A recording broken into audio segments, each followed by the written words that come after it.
Nearly a year after a bitter border conflict forced hundreds of thousands to flee, more than 20,000 Cambodians remain stranded in makeshift camps, facing severe economic hardships and disrupted educations.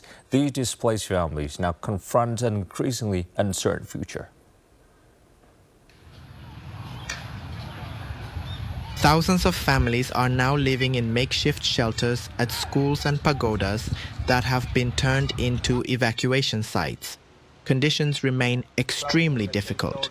With each passing day, they continue to wait, uncertain when they will be able to return home. Their main concern is how to make a living. They have had to leave their farmland behind, their work has been disrupted, and most families now have little or no income. For the time being, they depend largely on assistance from the authorities, humanitarian organizations, and generous donors.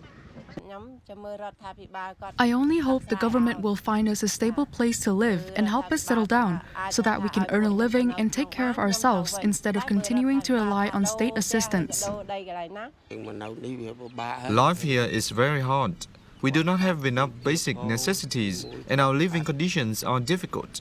Whenever it rains, day or night, water comes into our shelters.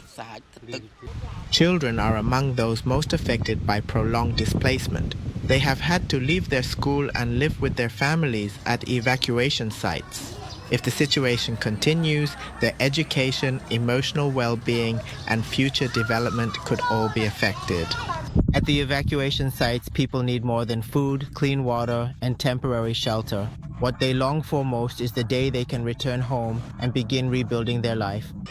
After being forced to flee their homes to escape the conflict, many people are facing not only loss, but also a long and difficult wait with no certainty about when they will be able to return to a normal life.